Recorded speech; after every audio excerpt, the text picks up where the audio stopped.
Rangelianos do mundo e de fora do mundo, este é o episódio 12 do Papo Zen. Comigo, o Vitor Vila. Beleza, Vitão? Tudo tranquilo? Legal aí? Tudo dentro dos conformes aqui? Beleza. Conosco, né, os nossos melhores e maiores anunciantes de patrocínio do mundo inteiro, o Quintal Espaço para Eventos. A pandemia vai acabar, viu, gente? Pode ficar tranquilo e você vai se reunir, vocês vão continuar se reunindo aí. E para se reunir aqui no Quintal é só entrar em contato 988560226. Tem a Campo Crédito também, que tem projetos rurais, projetos técnicos para custeio, investimento, Pronamp, Pronaf, avaliação e perícia. Você sabe onde que fica a Campo Crédito? Fica ali na Avenida Faria Pereira, do lado da loja agrícola da Coopa. Você quer comprar, você quer alugar ou quer vender o seu imóvel, então seus problemas se acabaram, é só procurar o meu amigo Ronaldo Rodrigues ou então ligar, hein? 99302-6112 ou então passar ali na Valadares 1179.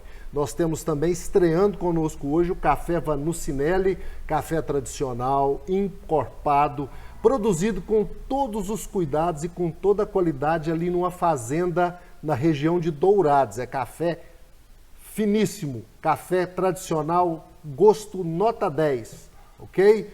Torrado e moído direto para sua mesa. Você entra em contato com o Danilo. Alô, Danilão, não me diga não, Danilão.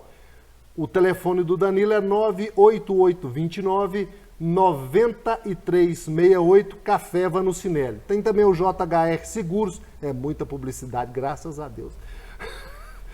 JHR Seguros do meu amigo Ilei Júnior, eu vou te contar, o Ilei virou campeão de tênis, hein? Lá do Recanto da Serra. Ei, Ilei, tá gordinho, mas tá ágil ainda, hein? Confiança e credibilidade em seguros de automóveis, motos, caminhões, lancha, foguete, até nave espacial, tá? Proteja seu patrimônio, aquele patrimônio que você, fez isso para comprar lá com o Ilei Luco, meu amigo Ilei Luco, 3831-3330. E a WBR Net do meu amigo Johnny, aquela internet sem susto no final do mês. E tem também uma coisa especial, se você mora em Tijuco ou mora nas chácaras, ou tem rancho, nas chácaras Havaí ou nas chácaras Eldorado, seus problemas se acabaram. Às vezes seu filho, sua esposa, sua sogra, sua namorada não quer ir para o rancho com você, porque lá não tem internet. Agora tem. WBRnet 3515-7400 ou 0800-940-1020. Comigo aqui hoje o melhor guitarrista do mundo, Diogo Seiji, Super Gênios Ativar. Coisa boa ter você aqui. E foi difícil, hein, cara? Tantos compromissos, Seijinho. Enfim, mas no final deu certo. Enfim, achou uma vaga na agenda. Né? Mas mais do que estar aqui participando do seu podcast, a gente se conhece há muito tempo, né? Virtualmente, assim, mas a gente nunca tinha parado para conversar pessoalmente, assim, né? Pois é isso aí que eu achei interessante. Eu estava me pesquisando, falei, gente, eu sempre bati um papo virtual, troquei altas ideias com o Seijinho e a gente nunca sentou frente a frente para bater um papo. Verdade, bacana que essa primeira vez está sendo nessa ocasião especial. E transmitido pelo YouTube. Sim. Nisei, Sansei ou Decassegue? Eu acho que é Sansei. Sansei? Porque tem o Issei, Nisei, Sansei, que são as gerações, né? Primeira geração, segunda geração, terceira geração. Issei é a primeira geração. Isso. Depois vem? Nisei, que é a segunda geração. E Sansei, que é a terceira geração. Então você é? Sansei. Sansei. Isso. Seus pais são filhos de japoneses. Nasceram no Brasil. Sim. Que aí, no caso, eu acredito que seja isso. Meus avós que vieram do Japão seriam Issei, que é a primeira geração. Meus pais nascidos aqui, Nisei, segunda geração. E eu, como neto, Sansei, terceira geração. Inclusive, se eu estiver equivocado nessa explicação, se alguém souber, quiser deixar nos comentários aí, mas vai se ajudar. Eu acho que é por aí mesmo. Você nasceu em Londrina, não é isso? Isso. E veio para Patrocínio naquele boom do café. Foi final da década de 80, né? Meu avô tinha fazenda por lá e resolveu tentar a sorte aqui em Minas, né? Aí vendeu as terras que tinha lá, comprou aqui e parte da família veio para cá. Veio para cá. Foi. Você chegou aqui com qual idade, mais ou menos? Cheguei com 5 anos de idade, em 88, eu sou de 83, eu cheguei com 5. E qual foi a primeira lembrança, assim, quando você fecha o olho, assim, qual foi o primeiro impacto que Patrocínio causou a você? Como eu era pequeno, eu não vou lembrar de muita coisa, mas eu me recordo do posto Jandaia, que eu acho que quando meus familiares vieram pela primeira vez para dar uma sondada aqui na região, eles ficaram hospedados lá, né? E lembro muito da casa que eu morava aqui, que é ali no cruzamento da Osório Afonso com a Bernardo Guimarães, onde hoje tem a Onet, mas antigamente tinha uma loja de móveis embaixo, um fliperama. Luiz Alberto Ribeiro, isso? Isso, acho que é isso, Lojas do Lar, né? É. E a casa em cima, que é onde eu morei lá com a minha família por 2 anos. 2 anos você morou lá. E depois? Sim. Depois de lá, a gente foi morar na roça do meu avô. Morar na fazenda, cara? É. Onde que foi que você morou aqui? Qual região? Na região ali de Tabuões. Atualmente é da Terra, se eu não me engano. Fazenda da Terra ali. Isso. Sei. Ali, na região de Tabuões, já quase em Coromandel. Ali é bem divisa mesmo, ali, aquela cachoeira da Terra ali. Então você frequentou muito aquela região ali.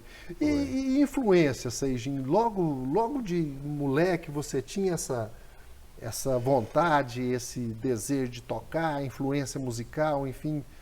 Porque você tem um irmão, não tem? Sim. Inclusive mais velho que você, me lembra o nome dele. Daniel. Mais conhecido como Hiromi, né? Hiromi, isso. Inclusive eu confundia vocês dois demais, porque ele tinha um cabelo imenso, né? E você também, houve uma época também que... Aí o pessoal confundia muito, achava que eu era ele, né? É. Por causa que eu tive o cabelo comprido também, mas o cabelo mais famoso mesmo era o dele. O dele. É. E como é que foi a questão de influência musical? Já daquela época você já tinha essa veia artística, você pegava violão, você tocava ou não? Essa coisa despertou mais tarde? Não, foi assim, a parte de levar mais a sério foi bem mais tarde, mas desde pequeno eu gostava de ouvir música, curtir assim um som, que às vezes meu pai ouvia muita música internacional, então eu gostava de pegar as fitas cassete dele e ficar ouvindo, né? Mas nada muito pretensioso assim. Só de ouvir mesmo e curtir e mais nada. Mais nada. E depois eles foram para o Japão? Sim, eles foram para o Japão, aí nessa época que eu já estava pré-adolescente, que foi que esse gosto pela música começou a ficar um pouco mais sério, né? Com eles lá no Japão, você aqui, ou com você lá com eles no Japão? Porque eles ficaram um período, não é isso? Sim, eles foram primeiro em 95. Por que eles... Aqui não deu certo, ou seja, o que aconteceu? A gente ficou por um tempo morando e tocando a fazenda lá, né? Mas aí não estava dando muito certo e meus pais resolveram tentar alguma coisa melhor indo para o Japão, né? Fazendo um movimento contrário, né? Que teve a imigração. É mais fácil? Na época era. Hoje já não está tanto igual foi mais atrativo, igual antigamente, na época que eles foram. Hoje já não está mais tão compensador assim. Mas eles foram nessa época em busca de melhores condições, né? Foram primeiro em 95, eu e minha irmã ficamos morando em São Paulo com um tio nosso, irmão do meu pai, até que eles dessem uma estabilizada lá para que a gente pudesse ir para lá também. Aí nessa que a gente foi para o Japão depois que eu comecei a me interessar mais por música, por estudar, porque quando eu e meu irmão morávamos em São Paulo, ele tinha uns amigos lá que tinha uma bateria na casa dos amigos dele, que tinha uma banda que ensaiava lá, e eles falavam que ia montar uma banda, né? Uma banda de rock. Meu irmão já gostava de rock desde de novo, e eu não gostava tanto, fui gostando com o tempo, né? E aí eu, nessa de irmão mais novo, querer imitar o irmão mais velho, isso aí inventei que queria aprender a tocar também. Mas isso só foi mais levado a sério depois que a gente foi pro Japão. Que aí lá eu tive condição de comprar meu primeiro instrumento, e já estava um pouco mais velho também, fui tentando aprender, e foi aí lá que essa paixão ficou mais séria. Seijinho, essa questão do Japão, quando você que neto, né, de japonês. Sim. E chega lá, é meio que Velozes e Furiosos, Desafio em Tóquio mesmo. É aquela... Não, aquele choque cultural. Ah, sim, questão de choque até que... Onde que foi? Onde que seus pais moravam e que você passou a morar? Essa água é sua, é a água do meu cooler. Oh, Tá, tá é fresquinho? bom, tá fresquinha. Tá até um pouquinho gelada aí, mas... né? Beleza. Mas como é que funciona isso lá? Você chegou em qual cidade que vocês moraram lá? A gente morou na cidade de Toyohashi, né? Todo o tempo que eu morei no Japão foi só nessa cidade. Posteriormente, meus pais mudaram para outra cidade, mas que eu conheci mesmo foi Toyohashi.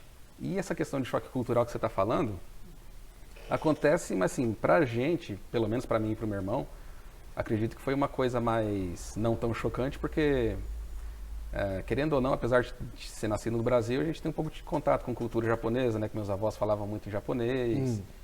A gente tinha algumas notícias lá do Japão, que tinha alguns tias que tinham ido antes para lá, então a gente já tinha mais ou menos a noção de como é que era, né? Mas para quem não tem nenhum contato, de repente chegar lá assim para morar, ou seja, para passear, vai perceber que o choque cultural é muito grande, porque realmente é outro mundo. Outro mundo. Você tem influência em japonês? Tipo assim, se você chegar no Japão, sair daqui agora, lá você não... Eu tô enrolado. Você se adapta, não? Você não consegue, não, cara? Não, quando eu morei lá, eu até aprendi o básico para lidar assim com coisas do trabalho, né? Que eu fui para lá e eu e meu irmão fomos trabalhar. Meu pai até deu a opção, ó, vocês querem estudar ou quer trabalhar? Como a gente já estava mais velho um pouco, acho que para se adaptar à cultura, aprender idioma, enturmar ia ser mais complicado, né? A gente resolveu trabalhar.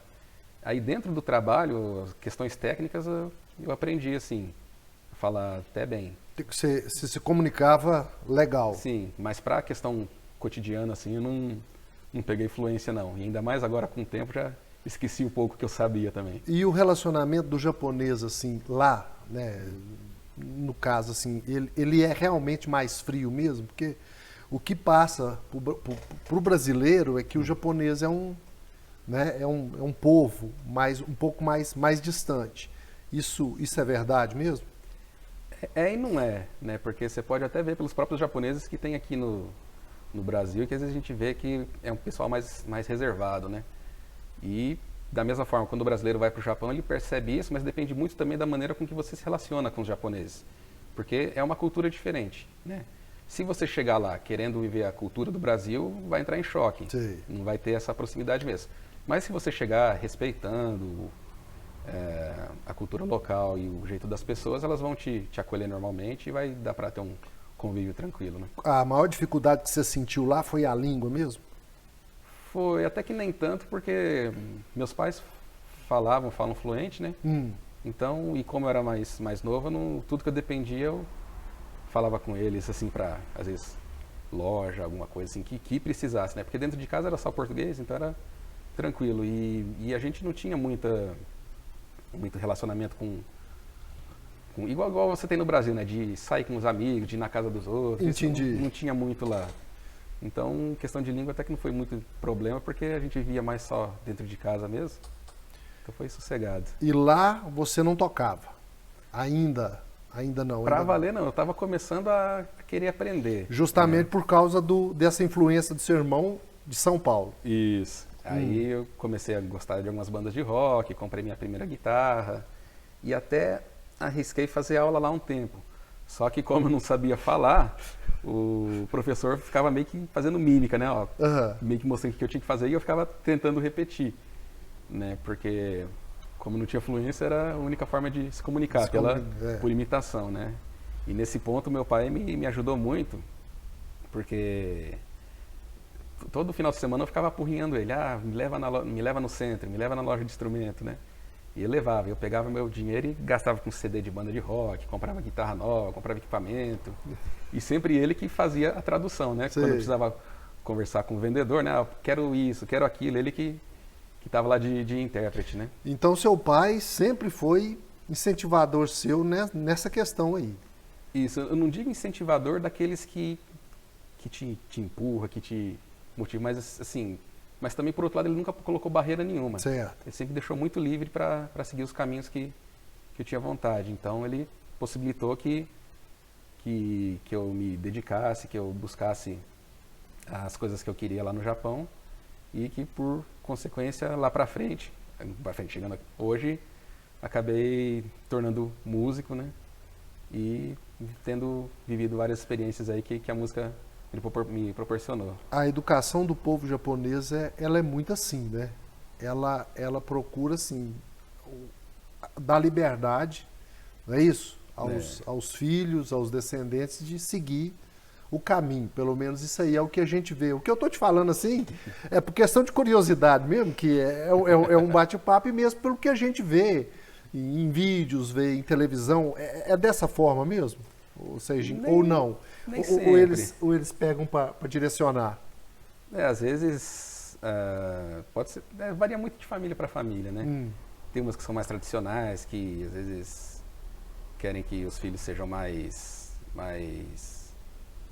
tem até aquele estereótipo que a gente vê muito nos Estados Unidos, né? De descendente de asiático que tem que fazer aula de piano, tem que ser bom de matemática, essas coisas, né? Isso. Esse estereótipo tem, mas também tem outras famílias que são mais tranquilas, igual a minha, que deixa mais livre de acordo com o que você deseja seguir, né? A arte marcial, nada, só futebol que você...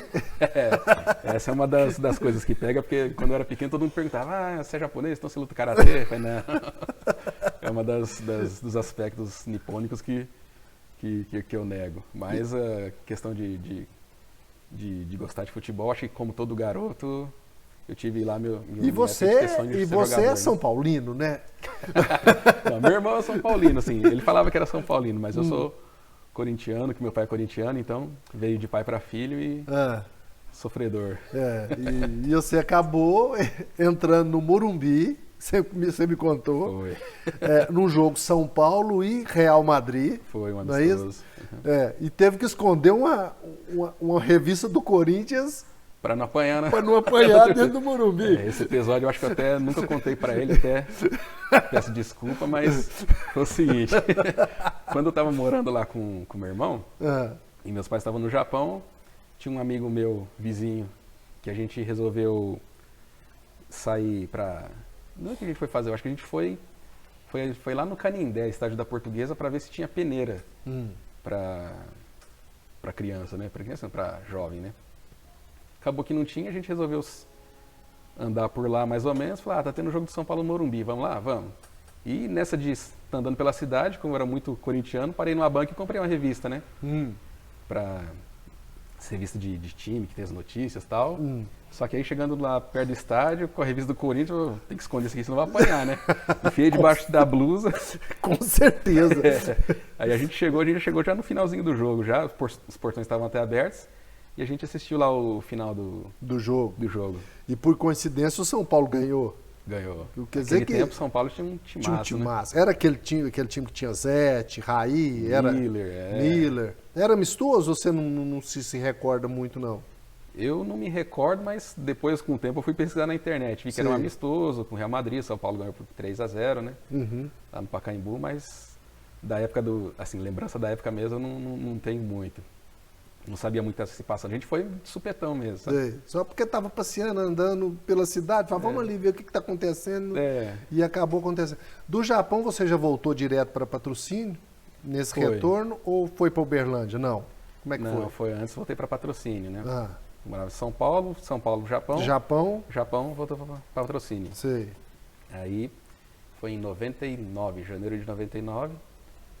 Voltamos aqui para Patrocínio, eu e minha mãe, meu irmão já estava aqui e meu pai continuou lá. Né? Aí eu voltei para concluir os estudos, porque nesses 2 anos e meio que eu fiquei no Japão, eu fiquei sem estudar. Só trabalhando? Só trabalhando. Trabalhava onde lá? Trabalhava numa empresa de... Não é bem siderurgia, é uma empresa que trabalhava com ferragens para construção civil. Sim. Né? Em questão de estrutura, quando você vai concretar, tem aquelas barras de ferro lá, né? Essa empresa fazia tudo já na medida para levar para a obra e concretar já.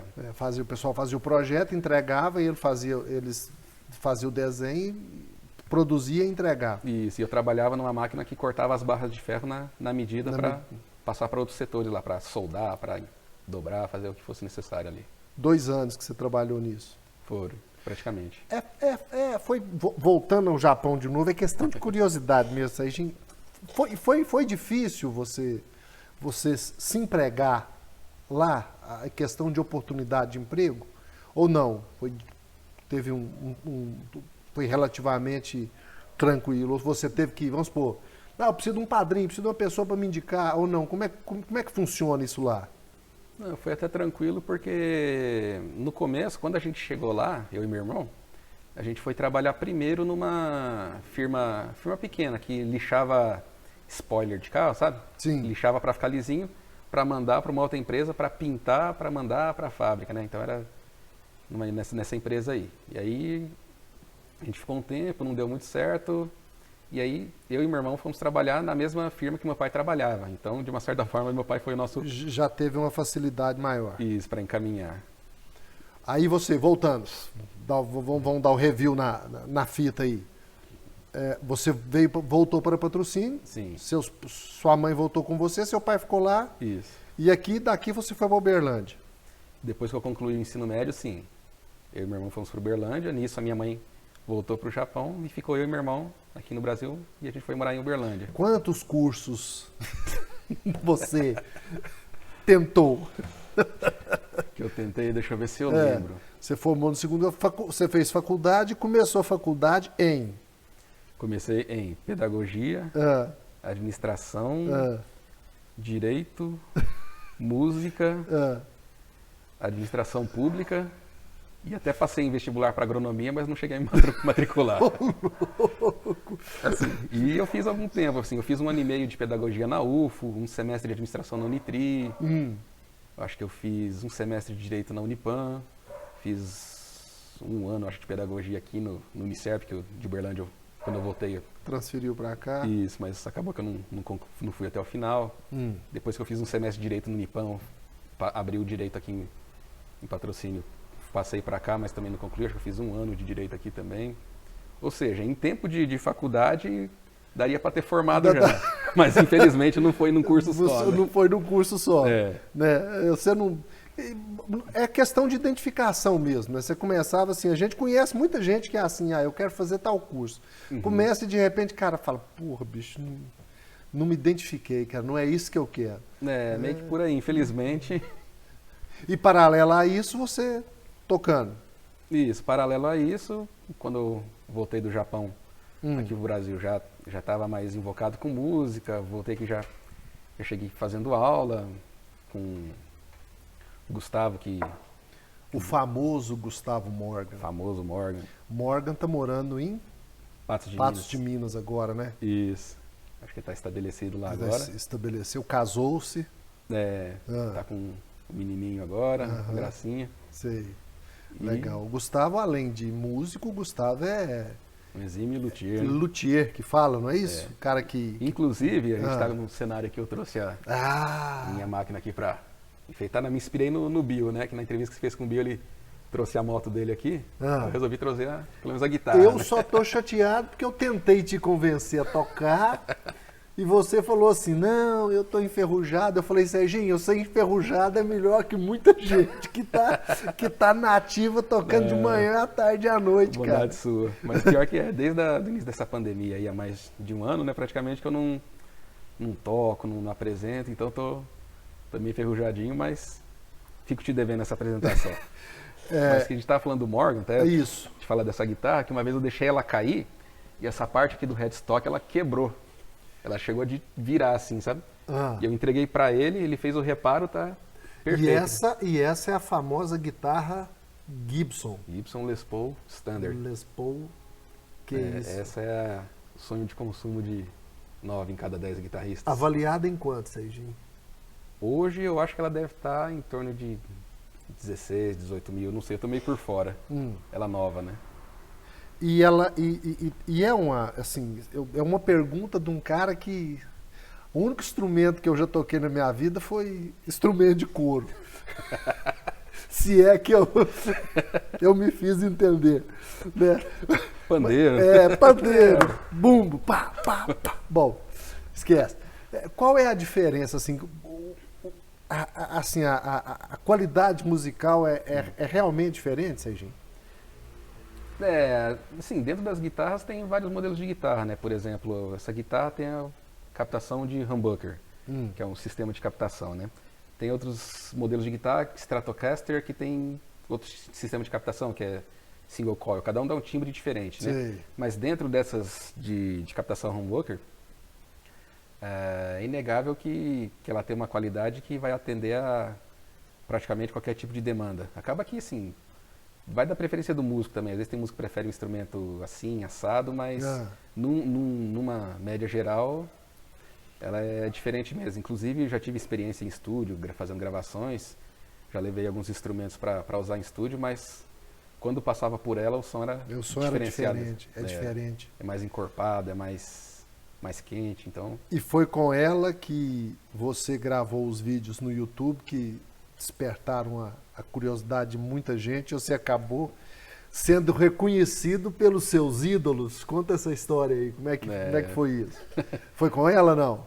Foi com ela também. Foi com ela também. Com várias, sei. E principalmente com ela também, que é uma das minhas favoritas, né? Então, vai lá do início. Primeiro você falou, cara, quando você entrou no YouTube, era tudo mato. Tudo mato. Era o comecinho do YouTube ali. Não tinha essa vastidão de vídeos que você tem hoje, né? Hoje qualquer coisa que for pesquisar, você acha, né? E naquela época não tinha tanto. Então eu comecei gravando solos de algumas músicas conhecidas, né? Tinha música do Steve Vai, do Ozzy que eu gravei e que tinha uma repercussão bacana, porque como era tudo novo, tinha pessoas que assistiam toda a parte do mundo, né? Eu acho que não dá nem para eu listar aqui os países que aparecia lá, de onde estava sendo assistido, quem estava comentando, né? E eu comecei a gostar de uma banda chamada Rosa de Saron, que um amigo meu me apresentou, mostrou o CD, eu gostei muito e comecei a gravar covers deles e postar nesse meu canal, né? E foi interessante que começou a ter bastante repercussão entre os fãs da banda, né? O pessoal gostava muito e essa banda um dia foi se apresentar em Patos de Minas, 2007, se eu não me engano. E eu fui lá no show para assistir eles e conhecer a banda, né? Quando terminou o show, eles lá atendendo os fãs... E você, como fã, você apareceu, você foi lá no camarim. Tietar, né? E aí eu falei, prazer e tal, gosto muito de vocês, eu tenho um canal no YouTube que eu gravo as músicas de vocês. Aí eles viram assim, ué, você que é o japonês do YouTube? Então eles já me reconheceram ali, já tinha conhecimento dos meus vídeos, né? Eu nem sabia que eles já tinham assistido e, para minha surpresa, eles já tinham visto, já tinham gostado e já me conheciam sem eu conhecer eles. Foi muito, muito bacana. E aí eles acabaram te cooptando, entrando em contato com você, ou demorou um pouco mais essa questão? Porque você chegou a participar com eles de alguns shows, não é? Você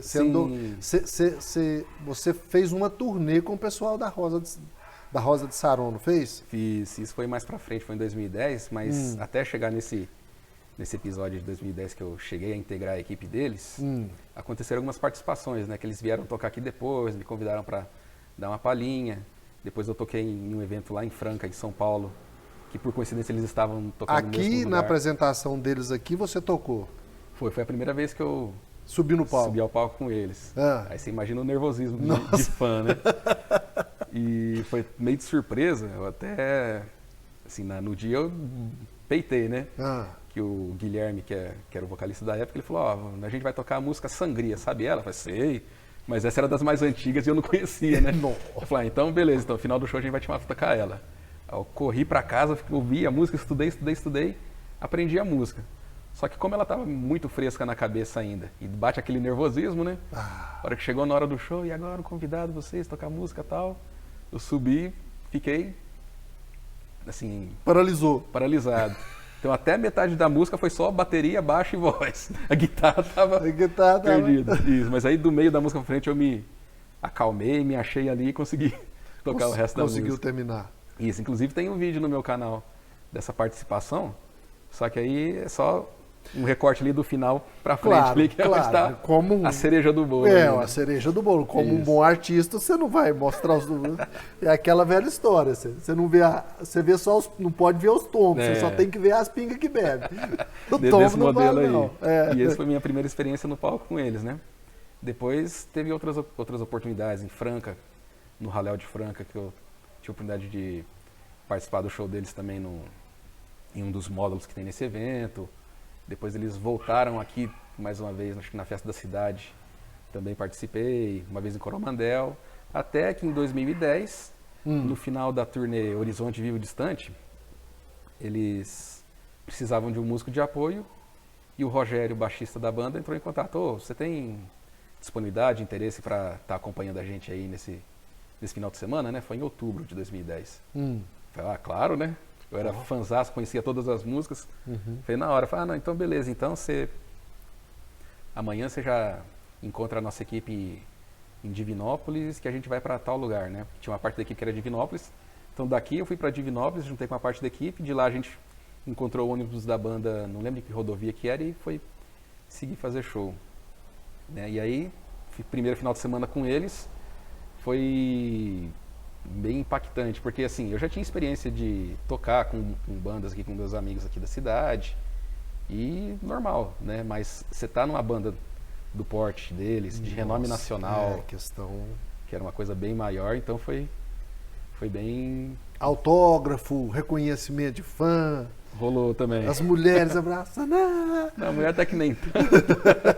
Porque por ser uma banda católica, meio cristão é um pouquinho diferente. Tem uma coisa, né? Isso, eles vão mais pela música, mais pela mensagem. Mas reconhecimento público...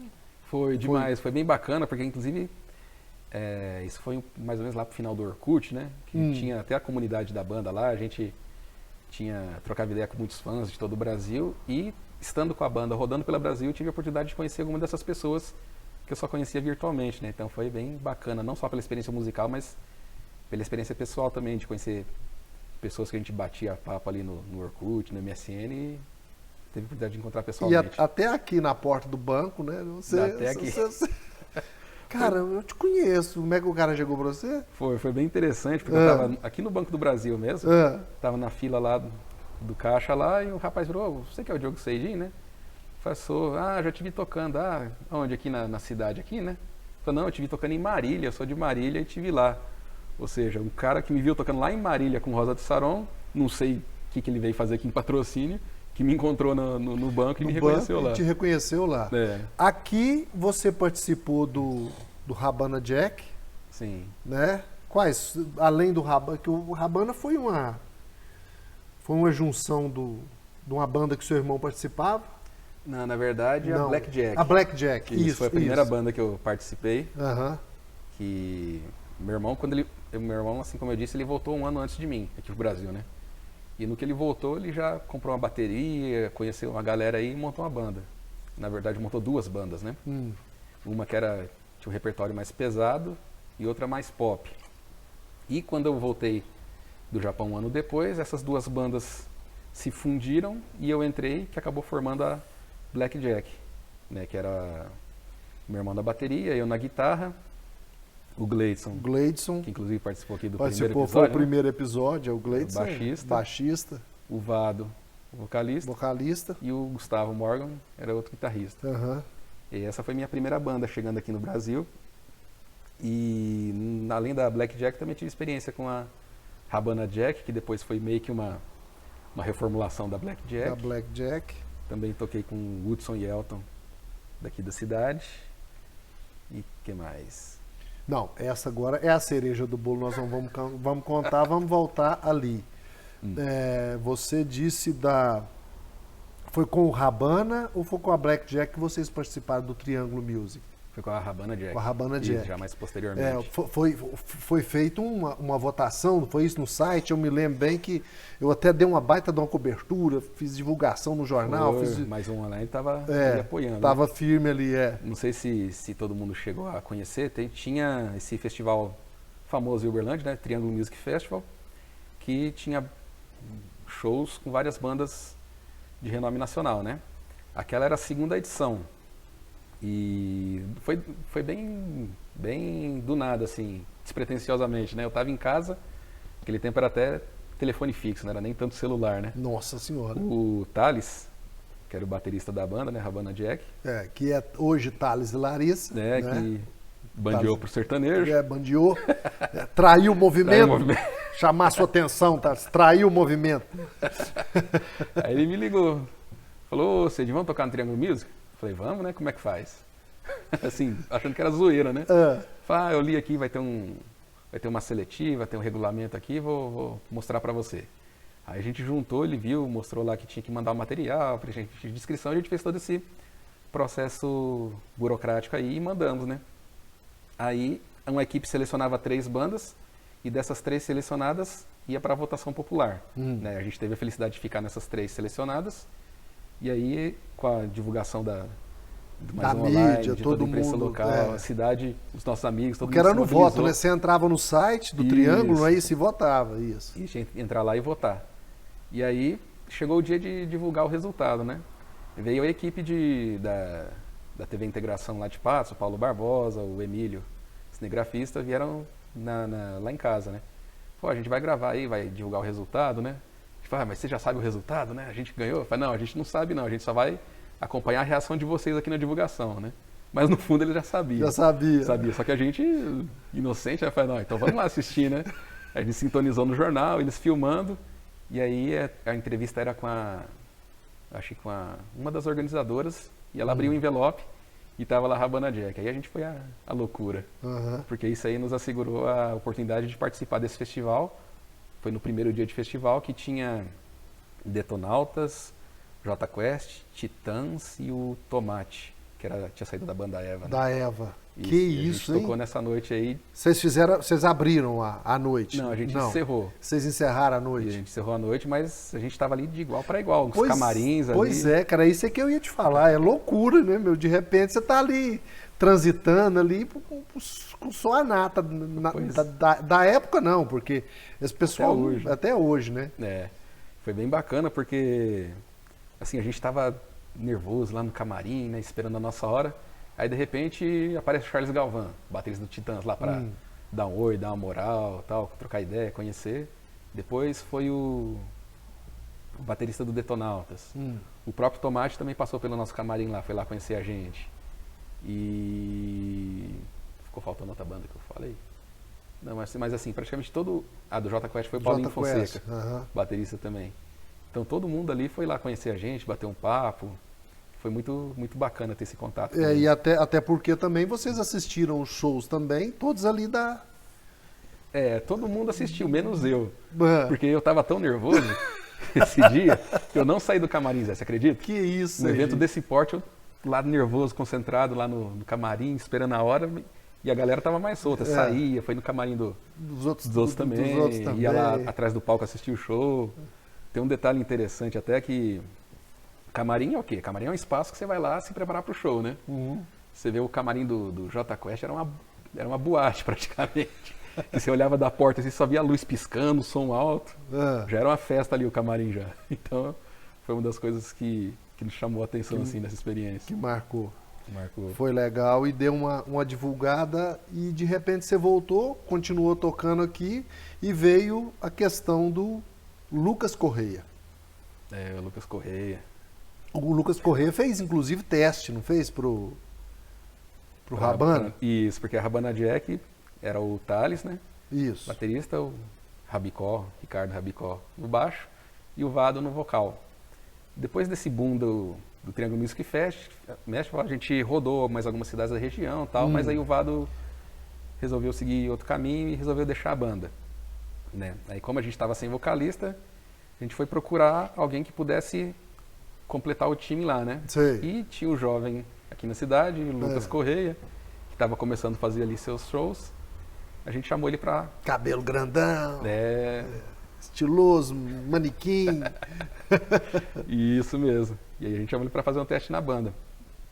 Não sei porquê, mas felizmente assim, o destino segue o caminho que tem que ser, né? Porque talvez se ele tivesse sido aprovado, não sei se teria desviado a rota dele ali, né? Mas eu imagino que não. Mas acabou que não rolou uma química, não deu aquela liga lá que acabou não ficando com a banda. Mas a gente sempre foi amigo. Vocês chegaram, eu me lembro que na época do Jornal Mais, eu cheguei a publicar uma foto, você, o Jorginho, na bateria. Isso. Era o Saquinho? Isso, Saquinha no baixo. Isso mesmo. E Lucas Correia e banda. Isso. Tocamos em muitos festivais de massa do Interact. Isso. Vocês tocaram aqui também num evento, daqueles eventos que a prefeitura Ah, na Santa Luzia? Na Santa Luzia organizava Som Mais Isso. Som, parece, não foi? Alguma coisa Eu nesse não sentido. me lembro o nome do evento, mas foi sim. Mas- Nessa época eu não estava na banda ainda não, mas o Jorginho já estava, o Saquinha já estava. Uhum. Eu não estava tocando, mas eu estava lá com um instrumento lá. O Lucas usou meu violão nesse Seu dia. violão. Lá. Foi. Tava lá dando um suporte. Então você não estava em forma presencial, mas em espírito você estava ali. Pelo menos assistencial E tava lá. Assistencial tá lá. E depois o Lucas, já sucesso, acabou convidando vocês para fazer um show beneficente em Uberlândia. Isso, foi em 2017, se eu não me engano, dezembro de 2017. Já reconhecido nacionalmente, né? Ele quis fazer um evento lá para arrecadar fundos para, se eu não me engano, era para ajudar a reforma da igreja, de uma igreja lá que ele frequenta, e ajudar famílias carentes de Uberlândia, né? Então ele organizou esse show para ser realizado lá no London e chamou eu, Jorginho, para compor a banda, porque ele queria fazer algo que remetesse ao início da carreira dele. carreira né? dele aqui. Isso, que ele meio que falou assim, tipo, o som que ele fazia nos barzinhos, né? Tanto é que, assim, a ideia inicial era, primeiro ele pensou, acho que era só eu e ele. Ele até me ligou um dia, eu levei um baita susto, né? Um número que eu não conhecia. De repente o cara conversando comigo, como já me conhecesse, mas não falou que era ele, né? Mas como eu percebi pela voz que era ele, eu falei, mas o que esse cara tá me procurando? O que o Lucas está me procurando? O que tá acontecendo? Porque desde então eu nunca mais conversei com ele, nunca mais tive contato, mas aí quando ele teve essa ideia, ele me procurou.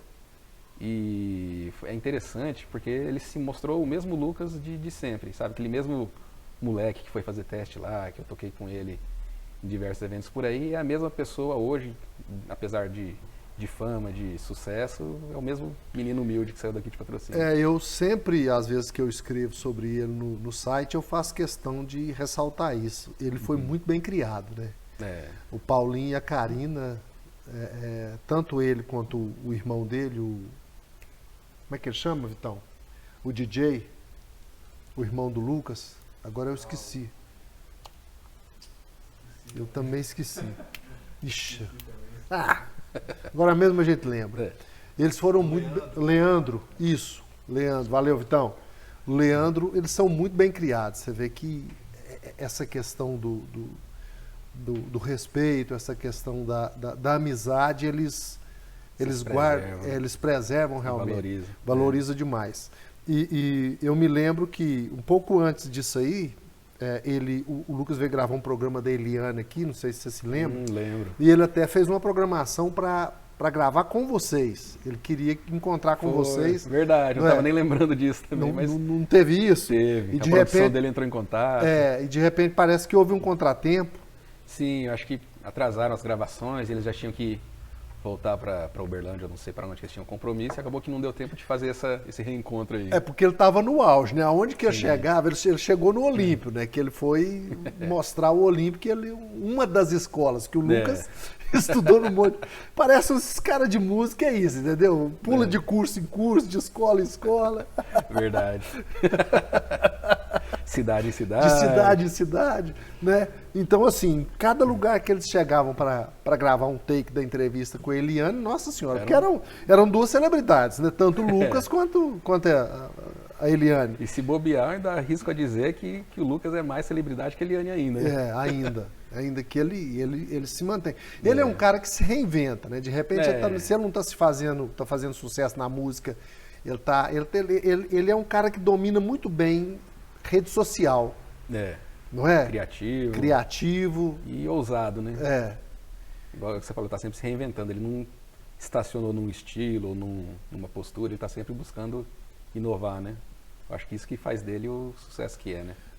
E essa questão, como você disse lá no início, essa questão da pandemia acabou quebrando todo mundo, principalmente essa área artística e essa área musical, né, Serginho? Infelizmente, essa pandemia tá barrando, principalmente essa parte de eventos que eu tenho mais contato, né? Tenho vários amigos aí que estão parados há um ano. Você também, né? Porque você estava fazendo violão e voz num monte de barzinho, né? Sim, e aí acabou que com essas restrições a gente fica sem poder exercer, né? É necessário essa pausa, né?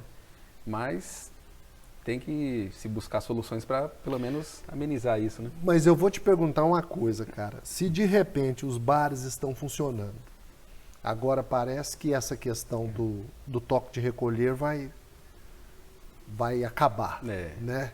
Então, se os bares estão funcionando com 30, 40, 50, não sei qual a percentagem de lotação, o que vai influenciar se esse bar disponibilizar para os clientes um cara, um Serginho, qualquer um outro cantor aqui de patrocínio com violão e voz lá na frente tocando? Se eles podem lotar, quer dizer, a lotação é apenas, vamos supor, 50% do que comporta aquele estabelecimento. O bar se movimentaria normal e você teria um ganho. Apesar de que a atração musical nos estabelecimentos representa ali um certo custo para o lugar, mas falando dessa questão, igual você está falando, de ocupação, de lotação, não vai interferir significativamente, né? Então, eu acredito que é viável ir retomando aos poucos, não só como eles estão retomando o atendimento ao público, como também o oferecimento de entretenimento, né? Que tem muitos cantores, artistas aí da cidade que estão parados aí, precisando trabalhar e, infelizmente, não estão podendo exercer. Né? Porque não é o seu caso. Você hoje é concursado da Câmara, não é isso? Isso, graças a Deus eu passei no concurso, tive essa oportunidade de ter esse outro trabalho, né, que a gente não abandona a música, né, a gente vai levando junto, né, então eu sou concursado lá e até então estava trabalhando com música também, infelizmente estou parado por enquanto, mas assim que normalizar vou retomar e inclusive o conservatório também vai retomar agora esse mês também. Pois é, cara, fala um pouco disso aí, parece que agora este mês, a partir do dia da segunda-feira próximo agora, não é? Dia 12, não é isso? Isso, vai retomar as aulas presenciais, porém com apenas 30% do atendimento. Né? 30%, vamos supor, no seu caso, você dá aula de guitarra? Isso, de guitarra e violão. Seria quantos alunos? Por sala, acredito que no máximo 2 alunos. Porque antes tinha aula com 3, 4 alunos. Sim. Eu dava aulas de teoria também, que era com mais de 10 alunos na sala. Isso daí, por enquanto, está fora de cogitação. Né? Então, dentro desses requisitos que foram estabelecidos agora, vai ser só um aluno, no máximo 2 por horário, dependendo também da acomodação ali da sala, para que possa ser oferecida a aula de forma segura, tanto para o aluno quanto para o professor. Né? Mas é legal que pelo menos está retornando, né, Serginho? Já é um alento, né? Isso, pelo menos aos poucos a gente vai... Porque você pega uma estrutura aquela do conservatório ali. Além de você, tem o Luiz. Quem são os professores lá? Ixi, eu de cabeça não vou lembrar todos, porque são muitos. Mas tem o Luiz, o Misael, o Marquinhos. Tem o Bragança, o... Michel? Michel ou não? Michel, eu não sei se ele vai retornar esse ano. Até o ano passado ele estava. Mas esse ano ainda não sei. Mas tem a Thelma, tem a Vânia... Tem todo esse pessoal aí que já está lá há um bom tempo. Tem alguns novatos também chegando agora. O Gustavo foi aluno de lá, se formou em violão na UFO e agora está voltando como professor. Bacana ter esse retorno, né? O filho que a casa torna. Foi formado lá, foi para a universidade e agora está voltando como professor também. É isso que eu queria te perguntar. O feedback lá é legal? Assim, você tem uma resposta legal? Porque... música é um negócio bem de talento mesmo. Às vezes você...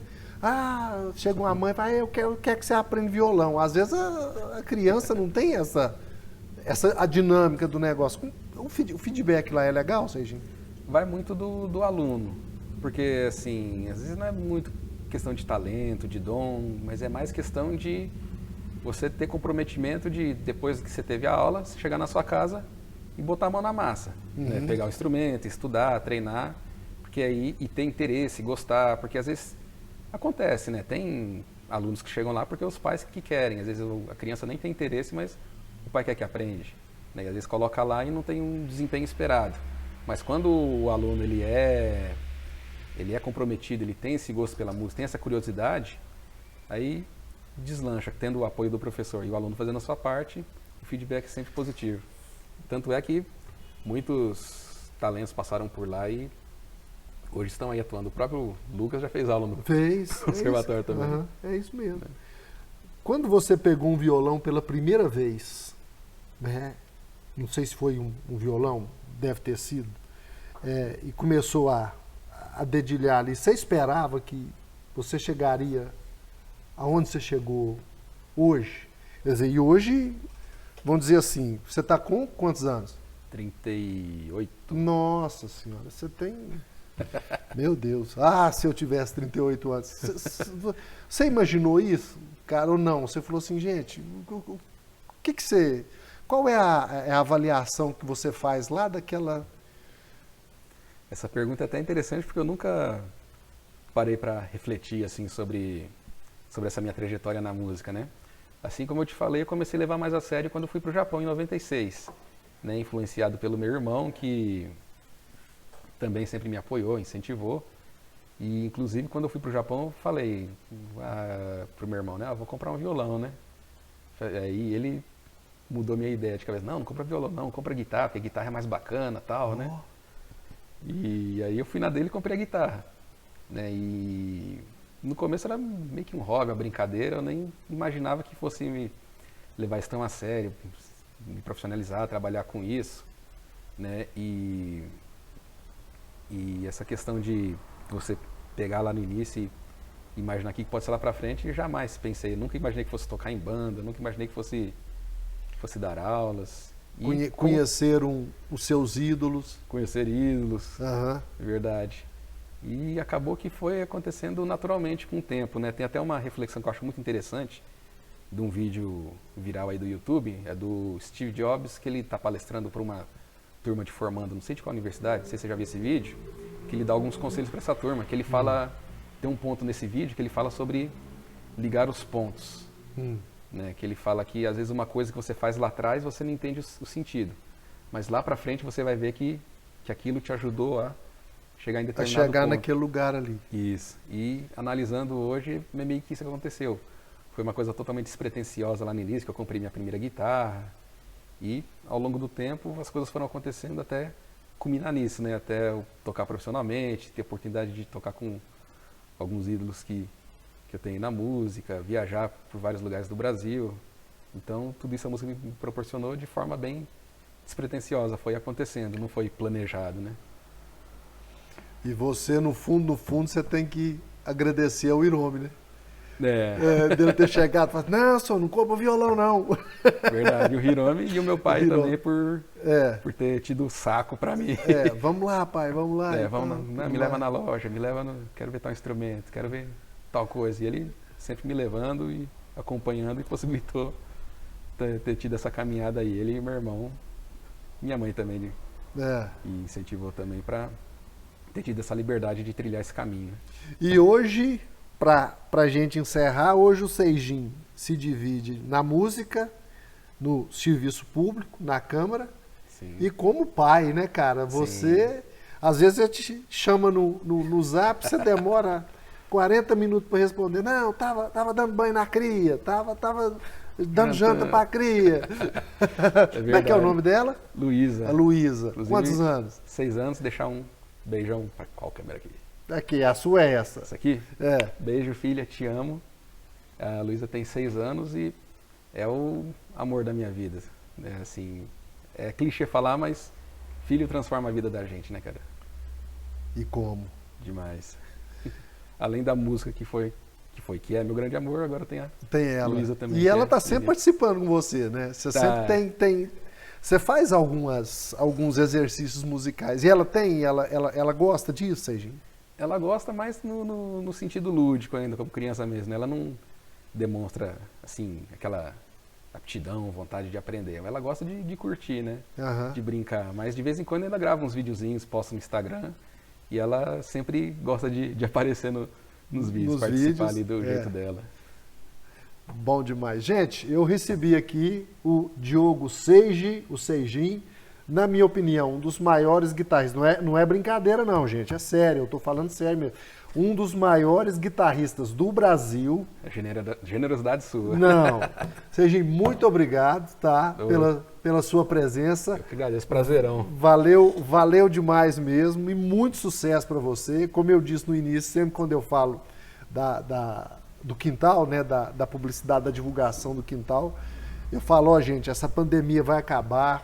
A gente vai voltar a se reunir de novo, a gente vai voltar a participar de show, de festa, de evento, a gente vai voltar a se abraçar de novo e principalmente vai ouvir boa música ao vivo, né? Porque a gente já está cansado de live, né, Serginho? Verdade.